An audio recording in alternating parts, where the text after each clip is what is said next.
Welcome to Joe's Astrology, and in this video I'm going to read parts of the techniques of Magick by Phillip Cooper.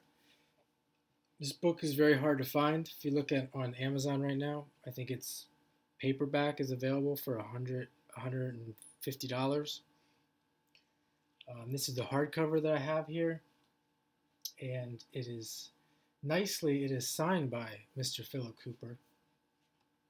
And like I said, I'm only going to read parts of this book. I might get into the whole thing.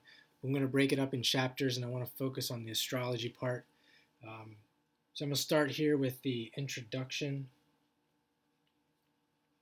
And if you're new to my channel, check out the other videos I have. I have many videos on tarot, astrology, and the like. So please subscribe. I really appreciate it.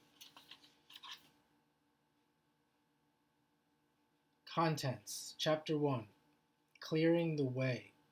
Chapter 2, Building a Temple. Chapter 3, The Cosmic Scheme.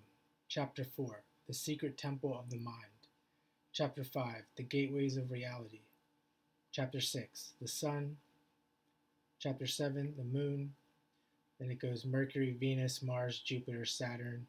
And then chapter 13 is Uranus, Neptune, and Pluto. And 14, the conclusion. Introduction.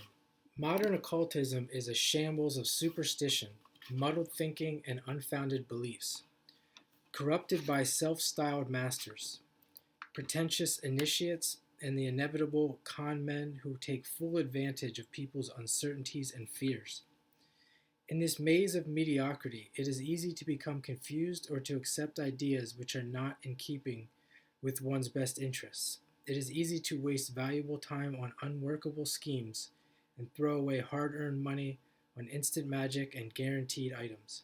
It is also very easy to presume that the magical arts are pointless or for the select few, and therefore give up in dismay. Real magic does exist, kept alive and vibrant by those who care more for reality than mere fame. In bygone days, it was necessary to keep silent for fear of persecution at the hands of the real devil worshippers known to us all as the Church. Here in the 20th century, we no longer have to suffer at the hands of God's messengers. We now have freedom to practice our beliefs in our own way. Sadly, this privilege is often abused by fools who seek fame by being different or in the know.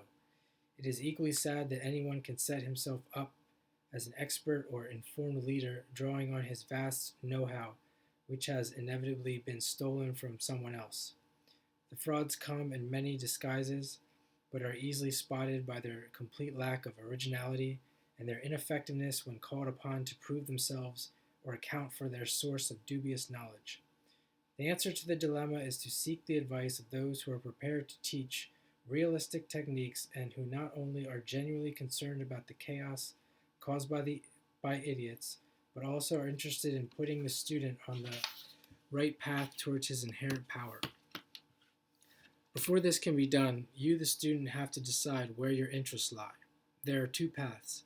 You can follow either one, or both. It is your choice. The two areas you should consider are low and high magic. I dislike the terms for many reasons. The main one being that the word high suggests superiority, while low implies something that is inferior and not worthy of study. This is untrue. Both paths are equally important.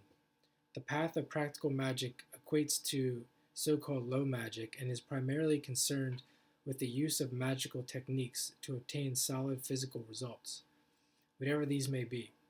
All manner of important areas of life come into this category, including healing, restoration of self-confidence, securing money, success, peace of mind, love, and so forth.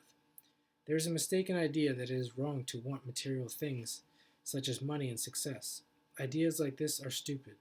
They were fostered by an ignorant church and are still advocated by the followers of so-called high magic. No god, entity, or power truly wishes you to be poverty-stricken or ill. This is absurd. Time and time again, those who possess true wisdom have tried to point out the realistic approach to life.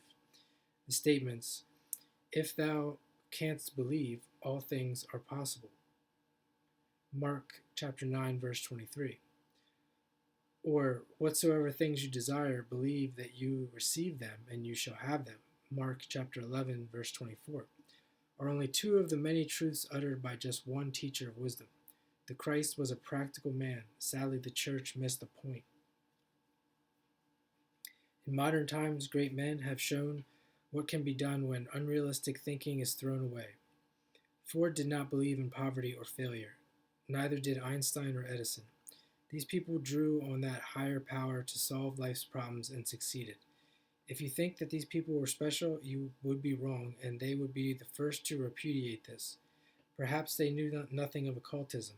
Nevertheless, they used some of the principles of practical magic. If you really wish to enhance your life and control your destiny, then do not waste your time on instant magic or absurd get-rich-quick schemes. Do not waste your money on lucky charms or expensive imitations of proven ancient designs, and for heaven's sake, do not fall for the so-called secret societies that offer to teach you the secrets of the universe, or would have you become an initiate. This latter course is equivalent to handing your entire life over to a self-styled prophet, suitably weaned on Dennis Wheatley, who will inevitably lead you astray or toss you on the scrap heap when you have ceased to be of use. This is a truly practical book in every sense of the word. It is designed to enhance your life by helping you to understand magic as it really is, and above all else to achieve physical results such as better health, more money, greater self-confidence, success, and so forth.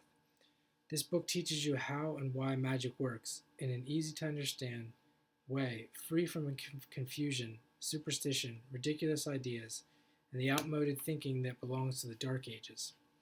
It is filled with sound techniques based on reality and common sense, techniques which are natural and easy to follow and perform, all presented in plain English.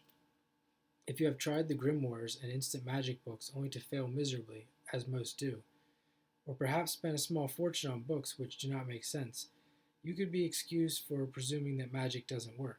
Then again, perhaps you have tried all sorts of charms, amulets, and effective talismans, or purchased guaranteed magical equipment or expensive kits only to find that nothing happened. Why did these things fail to work? Perhaps you thought that magic only works for a select few and that you need special talents and certain special abilities. If you did, you were wrong. Let me state quite clearly that magic does work, providing you understand the basic facts and use sensible techniques. If you really wish to learn how you can understand and use magical techniques to achieve your true desires, then you will find this book of immense value. It is the only sensible book on practical magic, so why waste any more time and money on pointless get-rich schemes when you can learn sound principles right here and now? There are lots of things in this book to stimulate your mind, together with the all-important practical work designed to help achieve those all-important results. Foreword. I believe that we all have power, or rather access to power. There are no restrictions on how much we use or how often we use it. In order to gain anything, we must exert some effort. We must try. So it is with power. If we want it, we must make the effort. If we want magic that works, we must learn and practice our art. If we want solid results, we have to do something about it. Life pours out energy, energy which can transform your life, bring you success, happiness, and fulfillment of your wildest dreams. Yet nothing will change unless you make some effort to accept and use this power. This may mean admitting that you have been doing things in the wrong way. It may mean that you will have to change yourself and your attitudes to life and other people. Some things will have to go in order to make way for something better. Do ask yourself, do I really want life to go on as it is, or do I really want something better? You can have whatever you wish, but you must make the effort. Do not sit around accepting life's handouts and putting up with circumstances. Make the effort, any effort, no matter how small, to contact power, and any real desire backed by action is bound to improve things. So do not sit down and do nothing. Stand up, assert yourself, and realize that life is constantly offering you a chance to better yourself. Within every problem is the solution. That is why you have the problem in the first place. You do not have to be a magus or even an active occultist to make sweeping changes, but you do have to be active. This very special book of practical magic is devoted to those who dare to act and thereby claim the right to true living.